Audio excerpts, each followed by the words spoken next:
The blood on the marble floor wasn't hers, it was the vampire's. And that terrified her more than anything else ever had, because if Lucian Thornwood could bleed, then the child growing inside her belly carried something far more dangerous than she'd ever imagined.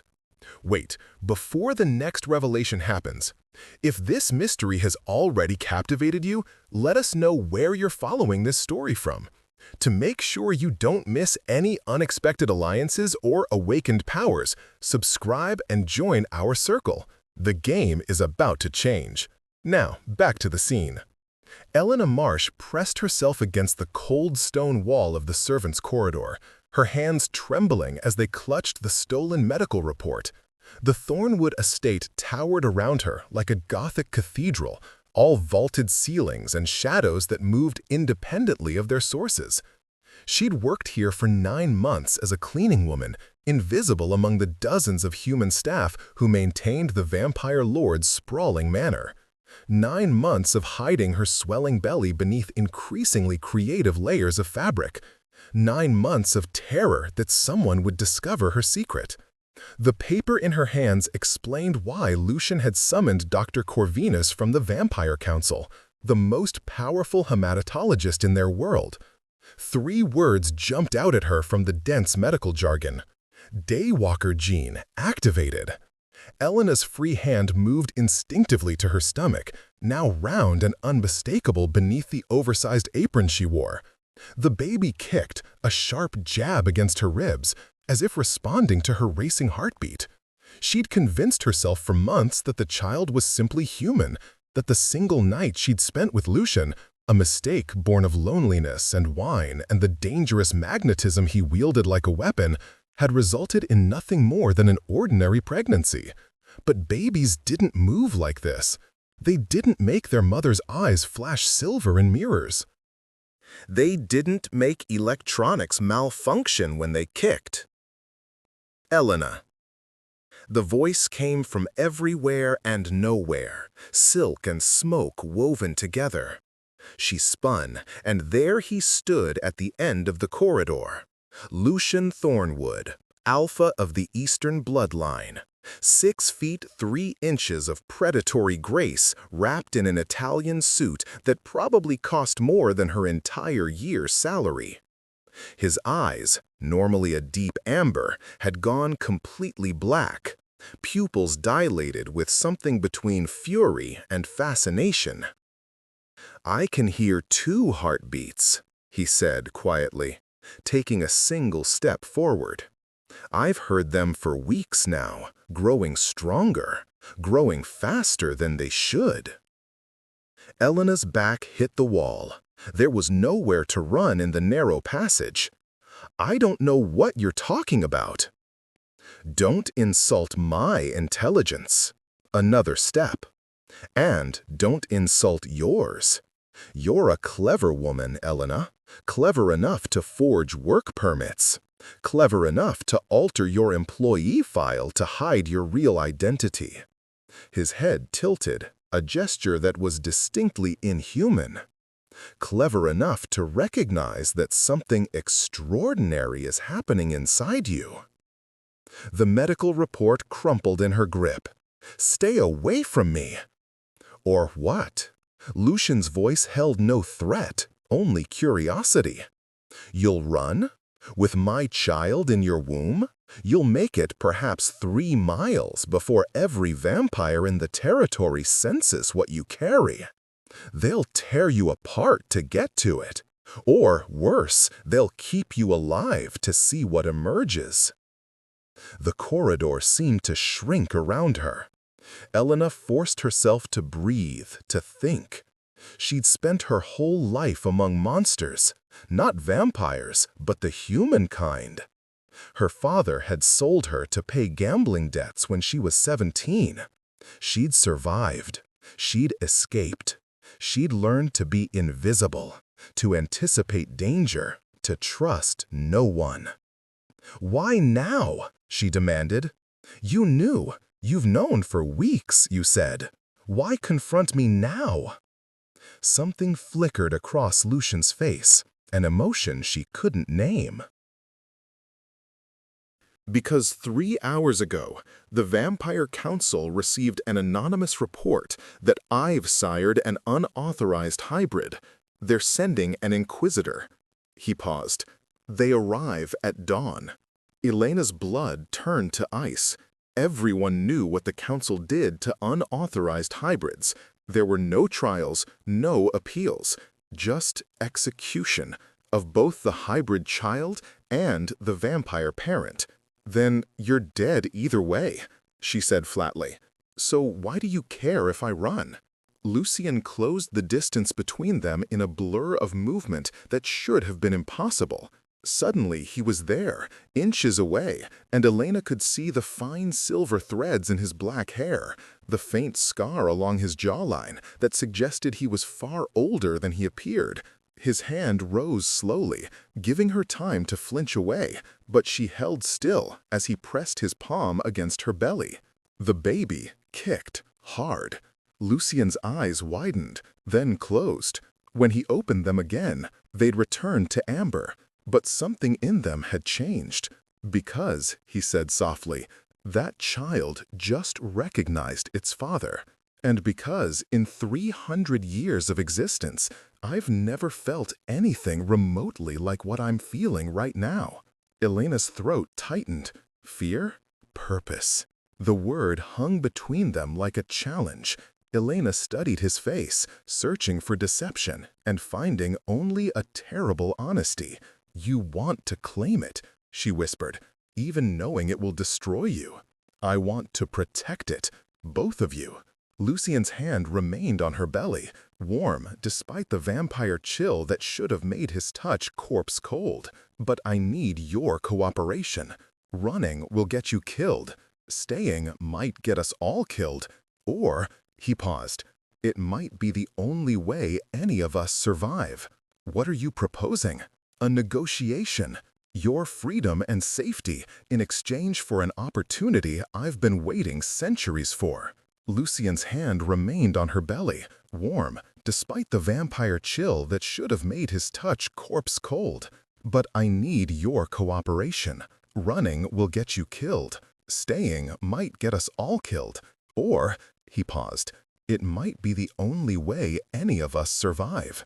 What are you proposing? A negotiation. Your freedom and safety in exchange for an opportunity I've been waiting centuries for. Lucian stepped back, breaking the contact, and Elena felt an unexpected loss at the absence of his touch. The Council is corrupt, Elena. They maintain power through fear and arbitrary rules designed to keep vampires weak and controllable. A daywalker, a vampire immune to sunlight, would shatter their stranglehold on our society. That's not my problem. It becomes your problem when they decide that any human who's birthed a hybrid is too dangerous to live. Lucian's voice hardened. The Council doesn't leave witnesses.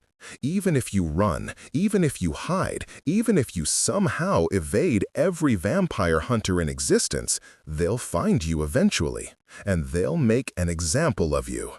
Elena's hands clenched into fists. She wanted to scream, to rage against the unfairness of it all. One night, one mistake, and now her life had become a chess game where every move led to death. What kind of negotiation? She asked finally. Lucian's lips curved into something that might have been a smile. Let me claim the child publicly. Stand beside me when the Inquisitor arrives and confirm that our union was consensual, that I've been protecting you throughout the pregnancy. Play the role of my acknowledged consort. In exchange for your life, a contract guaranteeing your freedom once the child is born, wealth sufficient to disappear anywhere in the world. He paused. And my protection against anyone who tries to harm you. Council, hunters, or otherwise. It was a devil's bargain. Elena knew that. She also knew she had no other options. Consort, she repeated. What does that actually entail? Attending council functions at my side, living in the private wing of the estate, allowing me to be present for the birth. Lucien's expression was carefully neutral. "I'm not proposing anything intimate, unless you wished it." Heat crept up Elena's neck despite everything. The night they'd spent together had been explosive, a collision of desperate loneliness on both sides. She'd told herself afterward that it meant nothing, that vampires felt nothing beyond hunger and boredom. But the way Lucien looked at her now suggested otherwise. "How do I know you won't just kill me once the baby's born?" she challenged. "You don't?" Lucien's honesty was almost refreshing. "But consider, if I wanted you dead, you'd be dead. If I wanted to steal the child, I could have done so months ago. I've known about your pregnancy since the 2nd month. Your heartbeat changed, your scent changed. I've been observing.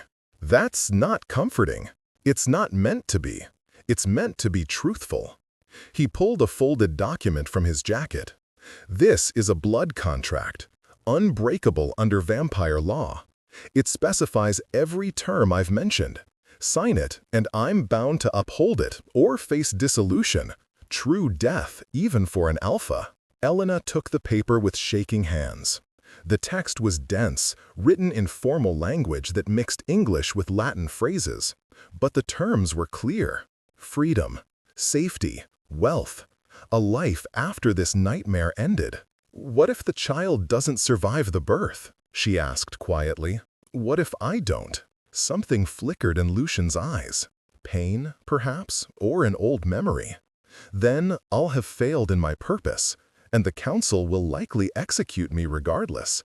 But I'll die knowing I tried to protect something miraculous." Elena looked down at her belly, at the curve that represented a life she'd never planned but couldn't help loving. The baby had been a terror at first, a symbol of her own foolishness. But over the months, as she'd felt it grow and move and respond to her voice, it had become something more, someone more. "I want one addition to the contract," she said. Lucien's eyebrow rose. "Name it. If anything happens to me, during the birth or after, you raise the child to know I loved them, that I didn't abandon them, that I fought for them." Her voice cracked. "I won't have them thinking I was just some vessel you used." For a long moment, Lucien said nothing. Then he nodded slowly. "I swear it. On my blood and my name, I swear it." Elena pressed her thumb to the contract's signature line. Blood welled up. The contract was spelled to draw it automatically, and as her crimson thumbprint appeared on the paper, she felt something lock into place. Magic, perhaps? Or fate? Or simply the weight of a choice that couldn't be unmade? Lucien took the contract and pressed his own thumb to the matching line. The document flared with blue light, then settled into ordinary paper once more. "It's done," he said. "You're under my protection now. No vampire can harm you without incurring my wrath." "How reassuring," Elena muttered. "It should be. I haven't lost a territorial dispute in 150 years. Lucien folded the contract and slipped it back into his jacket. "Now, come. We have approximately 6 hours before the Inquisitor arrives, and you need to be presented properly." Presented, bathed, dressed, educated in proper etiquette. Lucien began walking, clearly expecting her to follow. "The council values appearances above all else. If you look like a frightened servant, they'll treat you like one. If you look like a consort, powerful, confident, valuable, they'll think twice before moving against you." Elena hurried after him, her pregnant waddle making it difficult to keep pace. "I don't know anything about vampire etiquette." "Then you'll learn quickly. You're clearly intelligent. You've hidden a supernatural pregnancy for 9 months in a house full of vampires. That takes considerable cunning." Lucien glanced back at her. "How did you do it, incidentally?" Elena felt a small surge of pride despite everything. "Garlic oil mixed with wolfsbane and crushed iron filings. I read that vampires find the combination repellent enough to avoid close contact." Lucien actually laughed, a sound like dark honey. "Clever girl. Uncomfortable but effective. Though it's a wonder you didn't poison yourself.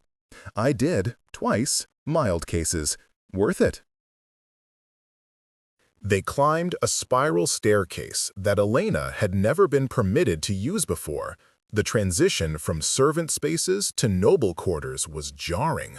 The walls became adorned with paintings and tapestries, the floors covered in carpets so thick her footsteps made no sound. Lucian led her through a maze of corridors until they reached an enormous carved door. "These will be your quarters," he said, pushing it open. Elena stepped inside and stopped breathing. The suite was larger than the entire apartment she'd grown up in. A four-poster bed dominated one wall, draped in midnight blue silk. Windows stretched from floor to ceiling, currently covered with blackout curtains. A separate sitting room was visible through an archway, and what looked like a bathroom made of marble and gold. "This is too much," she whispered. "This is necessary." Lucian moved to a carved wardrobe and opened it, revealing dozens of dresses. "My previous consort left these behind. She was approximately your size, or would have been if she'd been 7 months pregnant. The seamstress will adjust them." Previous consort? Elena felt an unexpected stab of something that might have been jealousy. What happened to her? She decided immortality wasn't worth the boredom and asked to be released from her contract. I granted it. Lucian pulled out a deep green gown. "That was 40 years ago. I haven't taken a consort since. The council has been pressuring me to form a political alliance through marriage, but I've resisted." "Why?" He turned to look at her, and the intensity in his gaze made Elena's breath catch. "Because I was waiting for something that mattered. I didn't know what until 9 months ago, when I smelled your fear and desire mixed together and made a decision I've regretted and celebrated every day since." The admission hung between them, raw and unexpected. Elena swallowed hard. "You regret sleeping with me?" "I regret that I didn't ask your name first. That I let you leave without explaining what you might be risking. That I was careless with your safety because I was drowning in my own loneliness." Lucian set the dress aside. "I don't regret the result, however complicated it may be." A knock at the door interrupted whatever Elena might have said. A small woman entered, vampire, based on the predatory grace, carrying an armload of supplies. She bobbed a curtsy to Lucian. "My lord, you summoned a seamstress?" "Mrs. Chen, thank you for coming so quickly." Lucian gestured to Elena. "This is Elena Marsh, my acknowledged consort. She requires a wardrobe suitable for receiving a council inquisitor. You have 5 hours." Mrs. Chen's eyes widened fractionally as she took in Elena's addition, but she was too professional to comment. "Of course, my lord. Miss Marsh, if you'll allow me to take measurements." Elena glanced at Lucian, who nodded encouragingly. "I'll return in 2 hours with the protocol tutor. Try not to antagonize Mrs. Chen. She's the best seamstress in 3 states, and she has very sharp pins." He left, and Elena found herself alone with the vampire seamstress, who was already circling her with a measuring tape and an appraising expression. "Well," Mrs. Chen said finally, "this is going to be interesting." 2 hours later, Elena stood in front of a full-length mirror and barely recognized herself. The dress Mrs. Chen had modified was a deep sapphire blue that complemented her pale skin and dark hair. The cut was elegant, empire-waisted to accommodate her belly, while still looking deliberately fashionable rather than desperately concealing. Her hair had been swept up in an intricate style she could never have managed herself, revealing the line of her neck. She looked like someone who belonged in this world. It was terrifying. "Perfect." Lucian's voice came from the doorway. He'd changed into formal attire, a black suit with silver accents that made him look every inch the alpha vampire. "Mrs. Chen." "Chen, you've outdone yourself." The seamstress beamed. "The girl has good bones, my lord. She just needed proper presentation." She gathered her supplies. I'll have 3 more dresses ready by tomorrow evening." After she left, Lucian circled Elena slowly, his expression unreadable. "How do you feel?" "Like a fraud," Elena admitted. "Like I'm playing dress-up before the executioner arrives." "Then you understand vampire society perfectly." Lucian's lips quirked. "We're all playing roles, Elena. The key is playing them convincingly enough that people forget to look for the truth underneath." He offered his arm. "Come, your education begins now." The protocol tutor turned out to be an ancient vampire named Sebastian, who had skin like parchment and eyes like black ice. He put Elena through 2 hours of intensive instruction: how to address council members, how to stand, how to navigate conversations that were landmines of political implication. By the end, her head was spinning. "She's a quick study," Sebastian told Lucian as they wrapped up. "Rough around the edges, but intelligent enough to adapt. The Inquisitor will be manageable." After he left, Elena collapsed onto a velvet sofa. "I can't do this. I can't remember all those rules and titles and—" "You can," Lucian interrupted, settling into the chair across from her. "You survived things that would have broken most people, Elena. I've read your real file, the one you tried to hide. I know about your father, about the auction house, about the 3 years you spent as an indentured servant before you escaped. You're a survivor." Elena's jaw tightened. "You had no right." "I had every right. You're carrying my child." His voice softened. "But I'm not judging you. I'm saying that compared to what you've already endured, a few hours of political theater should be trivial." "Why does it feel harder then?" "Because you care about the outcome." Lucian leaned forward, elbows on his knees. When you were just surviving, the only person you had to protect was yourself. Now you're fighting for someone else. That makes everything more difficult and more dangerous. Elena's hand moved to her belly. The baby was quiet now, sleeping perhaps, or simply listening. "Tell me about the Inquisitor. What should I really expect?" "His name is Marcus Draven, 300 years old, ruthlessly efficient, utterly loyal to the Council." Lucian's expression darkened. "He's executed 17 unauthorized hybrids in the last century.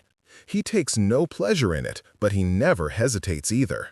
To him, you're a problem to be solved." "And the baby?" "He'll argue for immediate termination. The Council fears daywalkers because they can't be controlled through the traditional methods: sunlight limitations, territory restrictions. A vampire who can walk in daylight is a vampire who can go anywhere, do anything. It terrifies them." Elena felt cold despite the room's warmth. "So, what's our strategy?" "We convince him that destroying the child would be a greater threat than letting it live." Lucian stood and began pacing. "There are prophecies, ancient texts that speak of a daywalker who will unite the vampire clans. The Council officially dismisses them as superstition, but they're nervous enough to have tried breeding programs for centuries. All failures. Until now. You think the baby is this prophesied daywalker? I think the baby carries genes that haven't been successfully combined in over 1,000 years. I think Dr. Corvinus' report proves that something unprecedented is happening in your womb." Lucian stopped pacing and looked at her. "And I think if we can convince Marcus that this child represents the Council's best chance at controlled evolution rather than chaotic rebellion, he might recommend clemency." "That's a lot of thinks and mights," Elena said dryly. "Yes, but it's the only plan we have." Lucian checked his watch. "Dawn is in 3 hours. Marcus will arrive with the first light. Until then, you should rest. The performance tomorrow will require all your strength." Elena wanted to argue, but exhaustion was pulling at her like a physical weight. The baby's presence always drained her energy, as if it was burning through resources faster than her body could replenish them. "Will you—" She trailed off, unsure what she was asking. Lucian seemed to understand anyway. "I'll be in the adjoining room. If you need anything, call out." He moved toward a door Elena hadn't noticed, hidden in the wall paneling. Before he could leave, she called out, "Lucian?" He turned back. "Thank you. For the contract, for the protection." She paused. "I still don't trust you, but thank you." Something like sadness crossed his face. "You're wise not to trust me, Elena. I'm a monster, whatever else I might pretend to be. But I swear to you, I'll be a monster in your defense for as long as you need me." Then he was gone, and Elena was alone with her fear and her unborn child, and the growing certainty that tomorrow would change everything, one way or another. She managed perhaps 2 hours of fitful sleep before the baby woke her with violent kicks. Elena sat up, pressing both hands to her belly. "Shh," she murmured. "It's okay. We're okay." But the baby didn't settle. It thrashed and kicked, and Elena felt something else. A warmth spreading from her womb through her entire body, like fire in her veins. Her skin began to glow faintly, a silver luminescence that made the room's shadows retreat. The door burst open. Lucian stood there, eyes wide. "How long?" he demanded. "It just started. What's happening?" "The baby's power is manifesting. It's protecting you." Lucian crossed the room in a blur. "This shouldn't happen for weeks yet. Something's accelerating the development. Is that bad?" "I don't know. I've never seen anything like this." His hand hovered over her belly, and Elena saw his skin begin to glow too, responding to whatever force was emanating from the child. "It recognizes me. It's reaching out." Elena gasped as the warmth intensified. For a moment, she could feel what Lucian felt, an overwhelming surge of protective instinct mixed with awe and fear and something deeper, something that felt almost like love, but more primal, more absolute. "It's bonding with you," she whispered, "even before birth." "Yes," Lucian's voice was rough. "This is what the Council fears. Not just power, but connection. A vampire who feels this strongly, who has this much to protect, they can't control that." The glow faded gradually, and Elena sagged against the pillows, exhausted. Lucian caught her, one arm supporting her back. "Easy. The first manifestation is always the most draining." "Will it happen again?" "Likely. The baby is testing its abilities, learning what it can do." He eased her back onto the bed. "This actually helps us. If Marcus sees the child's power, if he feels it, he'll have to report truthfully to the Council. They might see value instead of just threat." Elena laughed weakly. "Or they might see a bigger threat and kill us all faster." "Optimism. I like it." Lucian pulled a blanket over her. "Rest now. We have an hour before sunrise." This time when he left, Elena didn't call him back. She closed her eyes and tried to quiet her racing heart, tried to memorize the feeling of the baby's power flowing through her. If tomorrow was her last day alive, she wanted to remember this, the moment when she felt truly connected to the impossible life growing inside her. Marcus Draven arrived precisely at dawn, sweeping through the estate's entrance with 2 armed guards and an expression of supreme disinterest. He was younger looking than Elena expected, apparent age perhaps 30, with sharp Nordic features and ice-blue eyes that seemed to catalog everything in a single glance.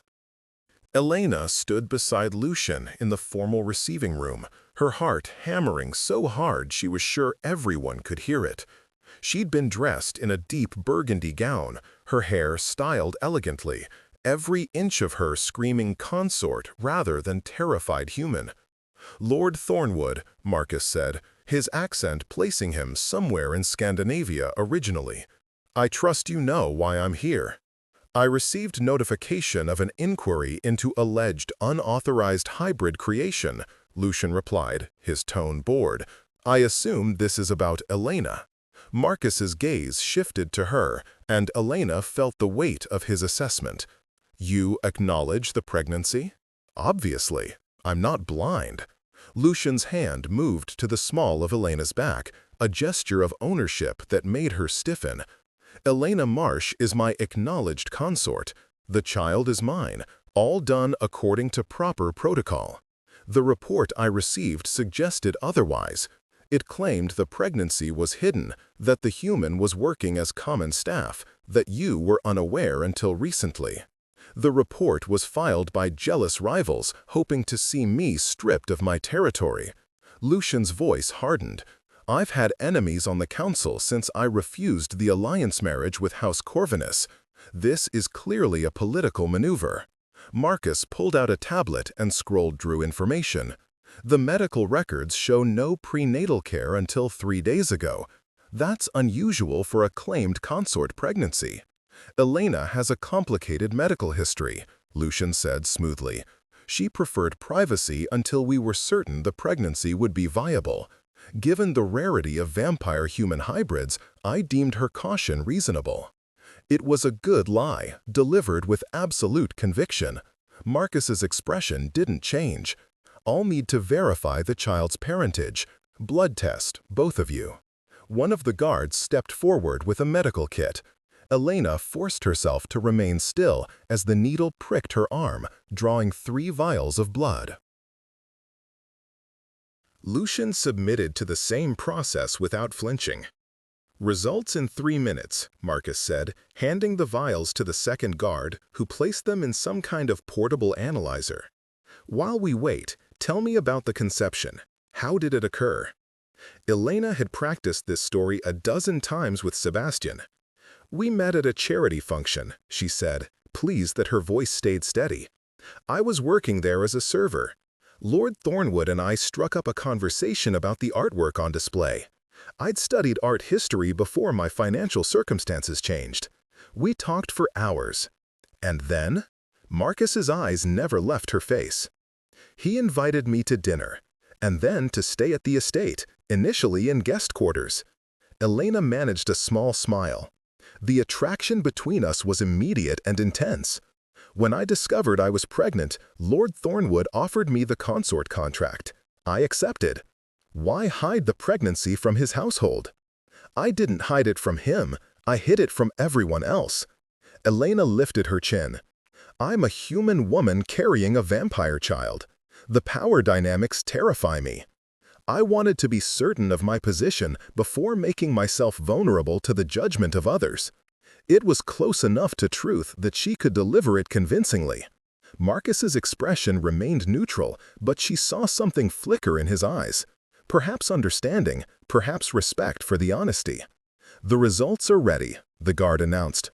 Marcus took the tablet and studied it for a long moment. The silence stretched until Elena thought she might scream. Finally, he looked up. Confirmed paternity. Lucian Thornwood, Alpha Bloodline, Eastern Territory. He paused. The child's genetic markers are unprecedented. I'm seeing daywalker indicators at 93% expression, along with what appears to be accelerated development and potential for power that exceeds any recorded hybrid. As I told you, Lucian said, my bloodline is ancient and strong. The child's power is unsurprising. It's extremely surprising, Lord Thornwood. This level of expression shouldn't be possible. Marcus set the tablet aside. The council will want to study this pregnancy. They'll want the child placed under council supervision after birth. No. Lucian's voice cracked like a whip. The child remains with me. Elena remains under my protection. Those are non-negotiable terms. You don't get to set terms with the council. Actually, I do. I'm an alpha, I control the second largest territory in the Americas, and I have alliances with 4 other houses. Lucian stepped forward. If the council wants war over this child, I'll give them one. And I'll make sure every vampire in the territory knows the council tried to steal an unprecedented daywalker because they feared what it represented." Marcus's eyes narrowed. "Careful, Thornwood. That sounds like treason. It's politics, which is all the council understands." Lucian's smile was sharp. "Tell them I'm willing to negotiate. The child grows up here under my authority. The council may send observers, may monitor development, may even request the child's presence for testing at appropriate developmental stages. But custody remains mine. Those are my terms. And if they refuse, then they'll discover exactly what an alpha is capable of when protecting his heir." The threat hung in the air like drawn swords. Elena held her breath, waiting for Marcus to order their execution, waiting for everything to fall apart. Instead, Marcus laughed, a sharp, surprised sound. "You're audacious, I'll give you that." He turned to Elena. "And you agree to these terms? To raising a child under constant council scrutiny?" Elena thought of running, of freedom, of the life she'd imagined. Then she looked down at her belly and felt the baby kick, strong and determined and already so fierce. "I agree," she said quietly, "on one condition." Both vampires stared at her. Lucian's hand tightened on her back, a warning. "What condition?" Marcus asked. "The child gets to choose," Elena said. "When they're grown, 18 years, human standard, they get to choose whether to remain under council authority or to leave. No one owns them, not Lord Thornwood, not the council, not me. They're a person, not a weapon." Marcus's eyebrows rose. "That's unusual." "That's humanity." Elena met his gaze steadily. "Something vampires seem to forget existed before they decided they were superior. If you want my cooperation, if you want me to raise this child in your world, then you agree that they'll have the same freedom any human child would have, the freedom to choose their own path." For a long moment, nobody spoke. Then Marcus nodded slowly. "I'll present the terms to the council, all of them, including yours, Miss Marsh." He collected his tablet and gestured to his guards. "Lord Thornwood, expect a response within 48 hours. Until then, the pregnancy continues under your supervision. I trust you'll take appropriate precautions." "Always," Lucian said dryly. Marcus paused at the door and looked back at Elena. For what it's worth, that was either very brave or very stupid, possibly both. The council doesn't negotiate with humans. "Then maybe it's time they started," Elena replied. After they left, the silence in the room felt deafening.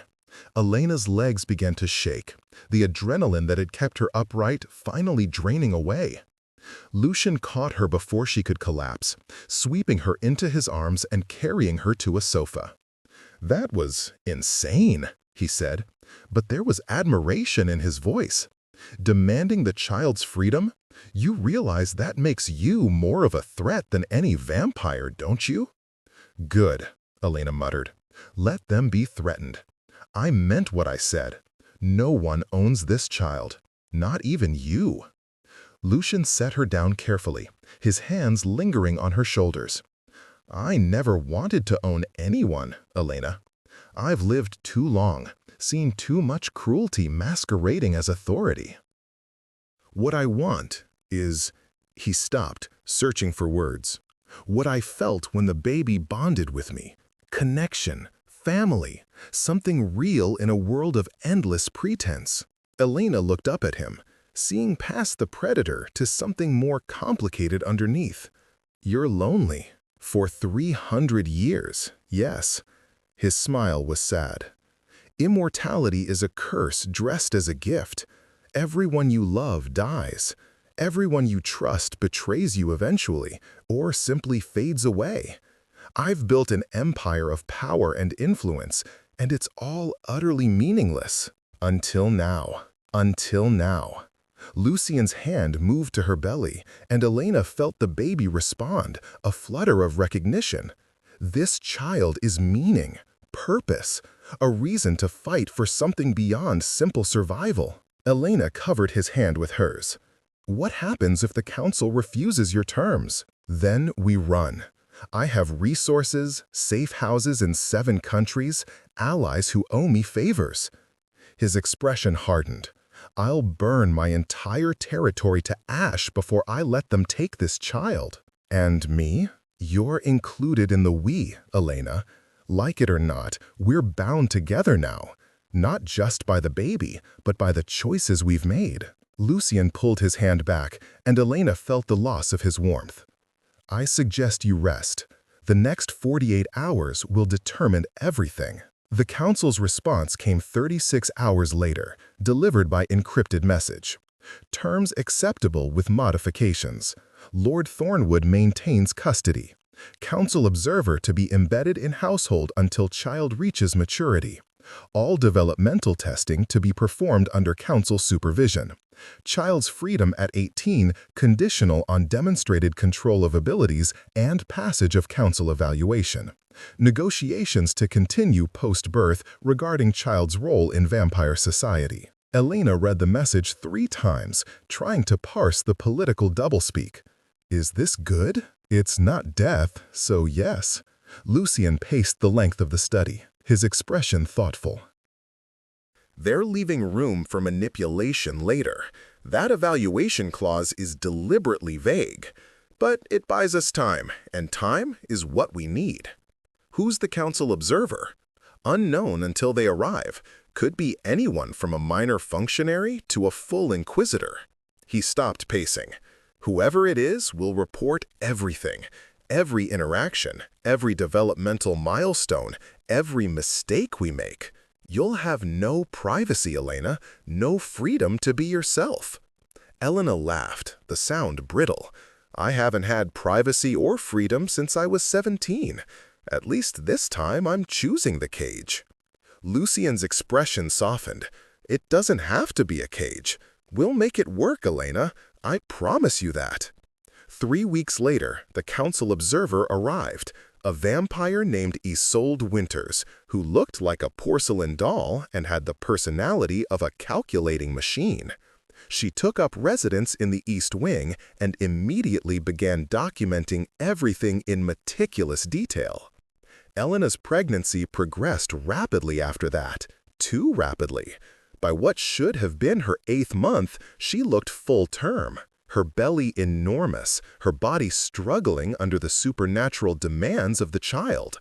Dr. Corvinus became a permanent fixture in the estate, monitoring her constantly, adjusting medications and supplements in an increasingly desperate attempt to keep her alive. The baby is draining her, he told Lucian during one consultation that Elena overheard, consuming resources faster than we can replenish them. If this continues, we'll lose her before the birth. Then we induce labor early, Lucian said, his voice tight. She's not strong enough. Early induction will kill her. And waiting will also kill her. So what's the answer, doctor? The silence that followed was answer enough. Elena lay in her bed, one hand on her massive belly, and tried not to think about dying. The baby moved constantly now, rolling and kicking with supernatural strength that sometimes left bruises on her skin. She could feel its power growing, could sense its awareness expanding. It knew her, recognized her voice, responded to her emotions. "I'm not ready to let you go," she whispered to it, "but I'm not sure I can hold on much longer." The door opened, and Lucian entered, carrying a tray with soup and bread. He'd taken to bringing her meals personally, sitting with her while she ate, reading to her from books she'd never had access to before. It had become their ritual, these quiet hours together. "You need to eat," he said, setting the tray on her lap. "I need to not feel like I'm being consumed from the inside," Elena replied, but she picked up the spoon anyway. Lucian settled into the chair beside the bed, watching her with that intensity that had become familiar. Dr. Corvinus wants to try a new treatment, a blood transfusion directly from me to you, filtered through a process that removes the vampiric properties but retains the enhanced nutrients. Will it work? He doesn't know, but it might buy us more time. Elena swallowed a spoonful of soup, tasting nothing. Time for what? For me to get weaker? For the baby to grow stronger? I'm dying, Lucian. We both know it. I don't accept that. His voice was fierce. I've spent 3 centuries watching people die. I won't watch you die. Not when you're giving me something I never thought I'd have. What's that? Hope. The word hung between them, simple and devastating. Elena set down her spoon. What happens to the baby if I die? Not the political stuff, the real answer. What happens to them? Lucian was quiet for a long moment. I raise them. I teach them everything I know. I try to be the father they deserve, and probably fail in 1,000 ways. He leaned forward. But they'll know about you. They'll know your strength, your courage, your determination to protect them, even at cost to yourself. Tears burned Elena's eyes. That's not enough. I want to teach them myself. I want to see their first steps, hear their first words, watch them grow into whoever they're meant to be. Then fight, Lucian said softly. Fight like you fought your entire life. The baby is strong, but you're stronger. You survived things that should have broken you. Survive this. Elena wanted to believe him, but her body told a different story. The constant exhaustion, the way her heartbeat had become irregular, the moments where her vision would blur and gray at the edges. She was losing the battle, inch by inch. Try the transfusion, she said finally. What do we have to lose? Dr. Corvinus performed the procedure the next day, a complex medical process involving machines Elena didn't understand, and vampire magic she understood even less. Lucian lay on a bed beside hers, connected by tubes and wires, his blood flowing into her through filters that glowed with arcane symbols. The effect was immediate and powerful. Elena felt energy surge through her veins, her body responding to the supernatural nutrients with desperate hunger. The baby seemed to settle, satisfied for the first time in weeks. Her vitals are stabilizing, Dr. Corvinus announced, checking monitors. Heartbeat evening out, blood pressure improving. This might actually work. Isolde stood in the corner, observing everything, her stylus moving across her tablet in constant notation. The council will want full documentation of this procedure, she said. If it's successful, it could change hybrid pregnancy protocols entirely. Then document it, Lucian said tiredly. His skin had gone pale, the transfusion draining him more than he'd admitted it would. Just make sure they know Elena's survival was the primary objective, not scientific advancement. 3 transfusions over 2 weeks bought Elena another month. She regained strength, color returned to her face, and she could walk the estate gardens without collapsing. The baby's growth slowed to something more normal, its demands on her body becoming manageable. But everyone knew it was temporary. Dr. Corvinus couldn't perform the transfusions indefinitely. They were draining Lucian dangerously, weakening him in ways that made him vulnerable to rivals. And the baby was still developing at an accelerated rate, still heading toward a birth that might kill Elena, no matter how prepared they were. We need to talk about the delivery, Dr. Corvinus said during one consultation, his expression grim. The baby is going to be large, possibly 10 to 12 pounds based on current measurements. Vampire hybrids have denser bone structure, enhanced musculature. A natural delivery will likely be impossible. Then we do a cesarean section, Elena said. The baby's power might prevent surgical intervention. We've seen cases where hybrid children instinctively protect themselves, generating energy fields that repel medical instruments. So what are you saying? Lucian demanded. Dr. Corvinus looked between them. I'm saying that when this child decides to be born, it will be born, on its own terms, in its own time. All we can do is be ready and hope Elena's strong enough to survive it. That night, Elena stood in the nursery Lucian had prepared, a beautiful room decorated in soft colors, filled with books and toys and everything a child might need. She ran her hand over the carved wooden crib, imagining a baby sleeping there, imagining herself singing lullabies, imagining a future she might never see. Second thoughts? Lucian's voice came from the doorway. Constant thoughts, Elena replied, about everything I might miss, everything I might not be here for. He crossed the room to stand beside her. You'll be here. I won't allow anything else. You can't control this. Watch me. Lucian turned her to face him, his hands gentle on her shoulders. I've lived 300 years, Elena. I've accumulated power and knowledge and resources most vampires can only dream of. All of it, every skill I've learned, every favor I'm owed, every secret I've kept, I'll use it all to keep you alive. Elena searched his face. Why? The contract says you only have to protect me. It doesn't say you have to care. Contracts can't dictate feeling. His thumb brushed her cheek. What I feel for you terrifies me more than any council inquisitor ever could. You're human, fragile, temporary, in a way I've spent centuries trying to forget. Caring for you is irrational and dangerous and completely against my nature. But I care anyway. Lucian's voice dropped to barely a whisper. That night we spent together, I told myself it was just loneliness, just hunger for connection.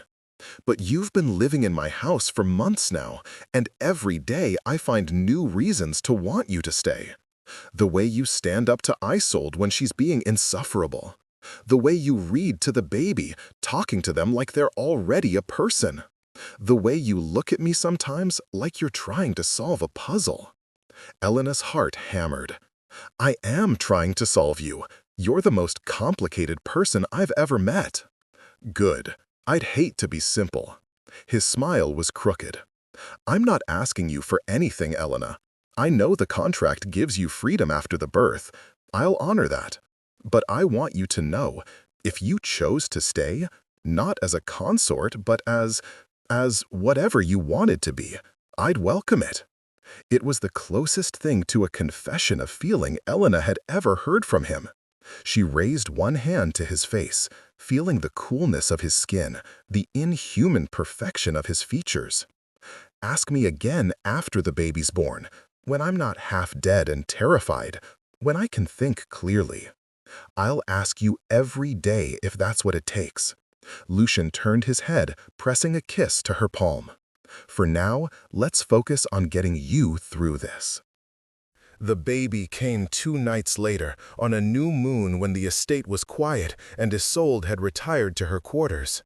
Elena woke to cramping pain, her water breaking in a rush that soaked the bed. She cried out, and within seconds Lucian was there, having heard her from his room. "It's time," she gasped. "Lucian, it's time." He scooped her up, bellowing for Dr. Corvinus, for the medical team, for everyone. The estate erupted into controlled chaos as Elena was carried to the medical suite they'd prepared, her body already racked with contractions that came too fast, too strong. "The baby's forcing it," Dr. Corvinus said, checking monitors with increasingly worried expressions. "Labor is progressing at 3 times normal speed.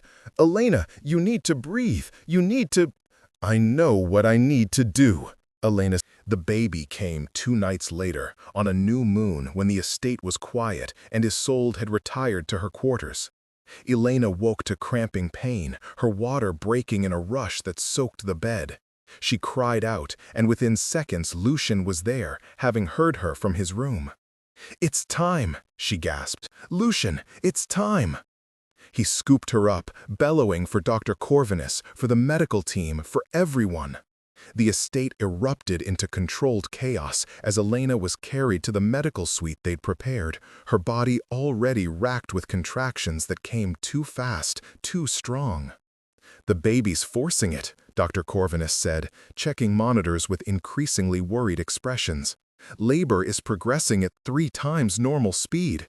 Elena, you need to breathe. You need to—" "I know what I need to do," Elena snarled, pain making her sharp. The next hours were a blur of agony. The baby fought its way into the world with supernatural determination, and Elena's body struggled to accommodate it. She felt things tear, felt her strength draining away with every push, felt the edges of consciousness starting to fray. "I'm losing her," someone said, Dr. Corvinus maybe, or one of the nurses. "No," Lucian's voice, absolute and commanding. "You're not losing her. Elena, stay with me, stay with me." She tried. She fought to stay conscious, fought to keep pushing, fought to bring this child into the world alive. But darkness was creeping in, cold and inevitable. Then she felt it. A surge of warmth from her belly, the baby's power flooding through her one last time. Not draining her now, but sustaining her, giving her the strength for one final push. Elena screamed, putting everything she had left into it, and suddenly there was release. The pressure vanished, the pain receded, and she heard the most beautiful sound in the world, a baby crying, strong and healthy and alive. "It's a girl," Dr. Corvinus announced, his voice thick with emotion. "A perfect, beautiful girl." Elena tried to see, tried to reach for her daughter, but the darkness was too strong. She heard Lucian calling her name, felt someone pressing something to her bleeding body, felt the world starting to slip away. "The baby," she whispered. "Let me see." They placed her daughter on her chest, still covered in birth fluids, impossibly small and impossibly strong. Elena looked down at her child's face and saw Lucian's eyes staring back at her, amber and aware and already so knowing. "Hello," Elena breathed. "I'm your mother. I'm so glad I got to meet you." The baby's tiny hand closed around Elena's finger, and she felt that connection again. The bond they'd formed in the womb, now real and tangible in the world. Her daughter's power wrapped around her, trying to heal her, trying to keep her alive through sheer force of will. "I love you," Elena said. "Remember that. No matter what happens, remember that I love you." Then the darkness claimed her completely, and she knew nothing more. Elena woke to pain, which was surprising because she'd expected death to be. Elena tried to see, tried to reach for her daughter, but the darkness was too strong. She heard Lucian calling her name, felt someone pressing something to her bleeding body, felt the world starting to slip away. "The baby," she whispered. "Let me see." They placed her daughter on her chest, still covered in birth fluids, impossibly small and impossibly strong. Elena looked down at her child's face and saw Lucian's eyes staring back at her, amber and aware and already so knowing. "Hello," Elena breathed. "I'm your mother. I'm so glad I got to meet you." The baby's tiny hand closed around Elena's finger, and she felt that connection again, the bond they'd formed in the womb, now real and tangible in the world. Her daughter's power wrapped around her, trying to heal her, trying to keep her alive through sheer force of will. "I love you," Elena said. "Remember that. No matter what happens, remember that I love you." Then the darkness claimed her completely, and she knew nothing more. Elena woke to pain, which was surprising because she'd expected death to be painless. She opened her eyes to find herself in her bedroom, sunlight streaming through windows that should have been covered for Lucian's comfort. She was alive. "Don't try to move," Lucian's voice came from beside the bed. He looked haggard, his hair disheveled, still wearing blood-stained clothes from the delivery. "You've been unconscious for 3 days. Dr. Corvinus performed emergency surgery, 4 blood transfusions, and approximately 20 different spells. You flatlined twice." Elena's hand moved to her now empty belly. "The baby?" "She's perfect, healthy and strong, and already showing remarkable abilities." Lucian's expression softened. "She's been crying non-stop, refusing to eat, refusing to settle. I think she knows you're not with her." "I want to see her." "In a moment. First, you need to understand what happened." Lucian leaned forward. "You were dying, Elena." Hemorrhaging beyond what medicine could repair, Dr. Corvinus gave you a choice: let you die peacefully, or attempt a procedure that might save you but would bind you to vampire magic permanently. Elena's breath caught. "What did I say?" "You were unconscious. You couldn't say anything." Lucian's jaw tightened. "I made the choice for you. I authorized the procedure. You're not a vampire. You'll age normally, remain human in all essential ways, but your blood now carries vampire magic. You'll heal faster, live longer, be stronger, and you'll be permanently connected to this world." Elena processed this, feeling her body, sensing the changes. She did feel different, more alert, more vital, like someone had turned up the brightness on her senses. "You took away my choice." "Yes." "You bound me to this world without asking." "Yes." "Why?" Lucian's mask cracked, and she saw raw emotion beneath. "Because I'm selfish. Because I couldn't let you die. Because the thought of raising our daughter without you, of her never knowing your voice, your touch, your love, it was unbearable." He stood, pacing. "Hate me if you want. Break the contract and leave once you're healed. I'll give you everything I promised and more. But I will not apologize for keeping you alive." Elena should have been furious. She should have raged at him for taking away her choice, for binding her to vampire magic, for making decisions about her body. But all she felt was exhaustion and relief and a desperate need to hold her daughter. "Bring her to me," she said quietly. "We'll talk about the rest later." Lucian left and returned moments later, carrying a bundle wrapped in soft white cloth. He placed it gently in Elena's arms, and she looked down at her daughter's face for the first time in full consciousness. The baby had Lucian's eyes, but Elena's dark hair. Her skin was porcelain pale, her features delicate, but with an underlying strength that suggested she'd be formidable when grown. As Elena held her, the baby's eyes opened, and she stared up at her mother with startling awareness. "Hello again," Elena whispered. "I'm sorry I left you. I'm here now." The baby made a small sound, and Elena felt that bond snap back into place, stronger than ever. Her daughter's power reached out tentatively, as if checking that Elena was real, was solid, was staying. "She needs a name," Lucian said softly.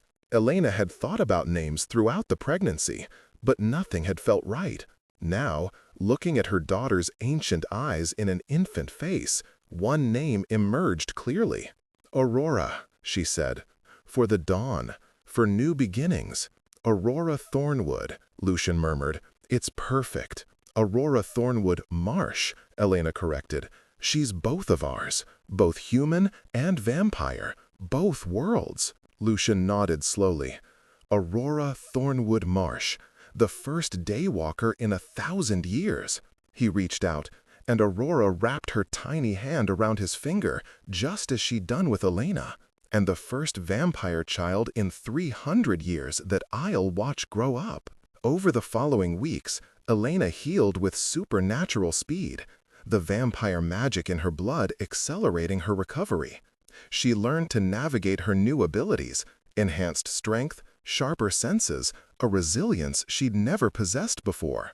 She wasn't vampire, but she wasn't entirely human anymore either. She existed in the space between, just like her daughter. Aurora proved to be exactly as remarkable as the council feared. At 2 weeks old, she could hold her head up steadily.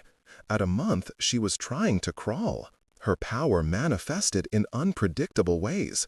Lights flickering when she cried, temperatures rising when she was angry, a faint glow surrounding her when she was happy. Isolde documented everything, her reports to the council growing increasingly detailed and increasingly worried. "The child's development is unprecedented," she told Lucian during one review. The council is debating whether to accelerate their timeline for testing. "They can debate all they want," Lucian replied coolly. "The contract specifies appropriate developmental stages. Aurora is barely 6 weeks old. Any testing now would be premature and potentially harmful. The council fears what they don't understand. Then perhaps they should try understanding instead of fearing." He turned to Isolde. "Your reports will reflect the truth, that Aurora is a healthy, developing child who shows no signs of being dangerous or uncontrollable. Anything else is speculation and prejudice." Isolde's expression remained neutral, but Elena saw the calculation in her eyes. The observer was walking a fine line between duty to the council and genuine fascination with Aurora's unprecedented abilities. 3 months after the birth, Elena stood in the nursery watching Aurora sleep. Her daughter looked so peaceful, so innocent. It was hard to imagine that this tiny being carried the power to reshape vampire society, that houses were already maneuvering to claim her as an ally when she came of age. "You're thinking too loud," Lucian said from the doorway. "I can hear your worry from down the hall." Elena smiled despite herself. "I'm her mother. Worrying is my job." "Then let me worry with you." He crossed to stand beside her. "What's on your mind?" "Everything. The council, the testing they'll demand, the political game she'll be caught in." Elena turned to face him. "You promised me she'd have a choice about her life. But how much choice will she really have when the entire vampire world is watching her, waiting to see what she becomes?" Lucian was quiet for a long moment. "I don't know," he admitted. "I want to protect her from all of it.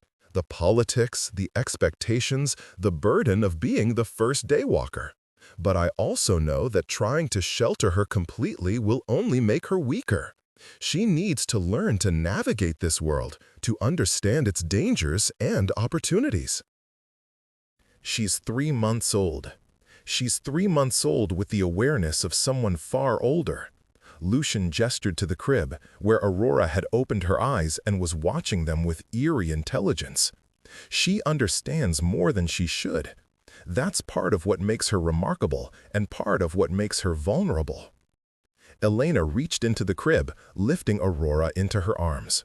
Her daughter immediately snuggled against her, making the small, contented sounds that never failed to melt Elena's heart.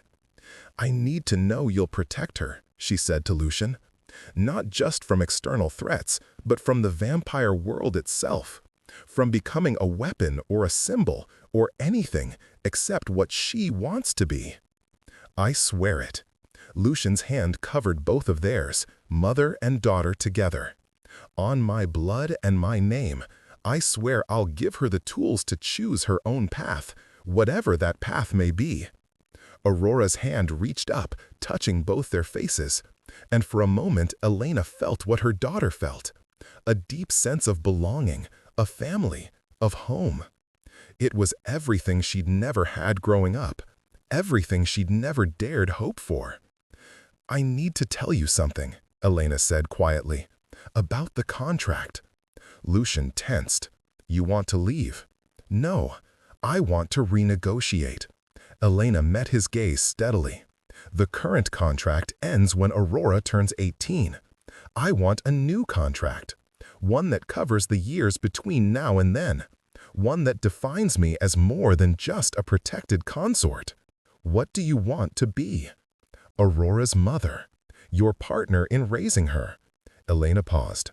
"And maybe, eventually, something more than that, but slowly, on our own terms, without contracts dictating feeling.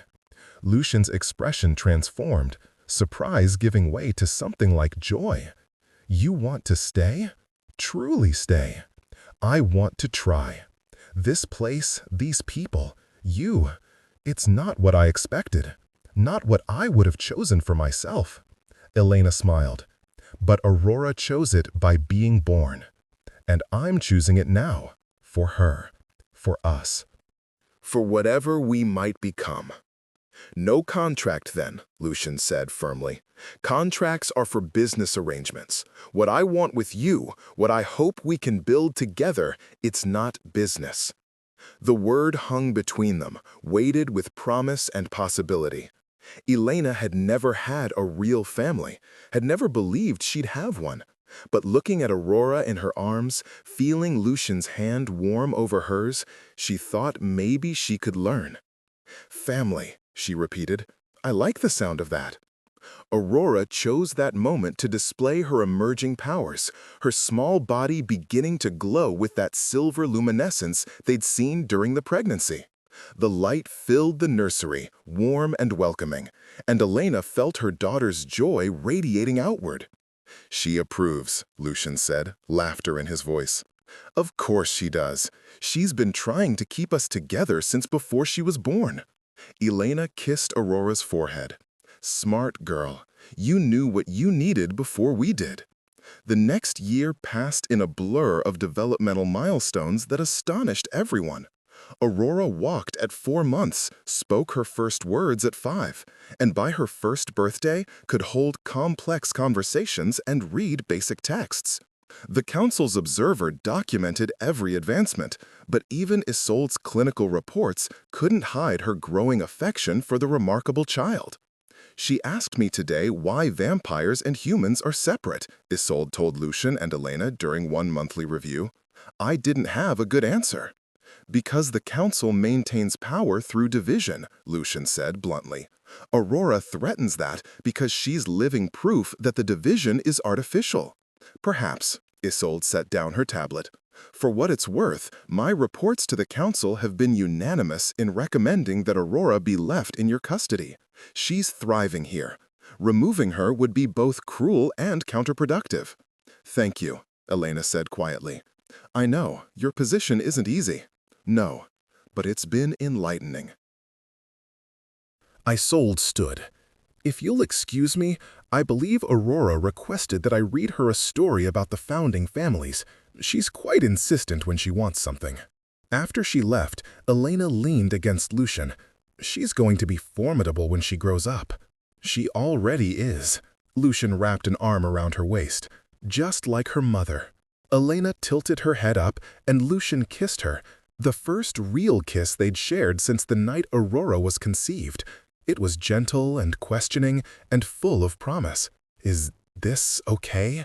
he asked against her lips. "Yes," Elena breathed. "Finally, yes."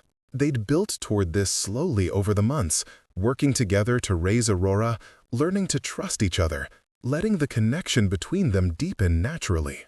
Elena had never imagined she could feel this way about a vampire, or about anyone. But Lucian had proven himself 1,000 times over, had shown her that monsters could choose to be better, could choose to protect rather than destroy. "I love you," Lucian said, the words simple and true. "I've loved you for months, maybe since that first night, but I wanted you to choose this freely, without obligation or contract." "I choose you," Elena replied. "I choose us. I choose this strange, complicated, impossible family we've built." Aurora's delighted laugh echoed from the next room, followed by Isolde's resigned voice reading a story. Elena smiled against Lucian's chest. "I suppose we should go supervise." "In a moment. Let me hold you a while longer." So they stood together in the quiet evening light, two people who'd found each other against all odds, who'd created something miraculous together, who'd chosen to build a future in a world that wanted to tear them apart. The council would keep watching.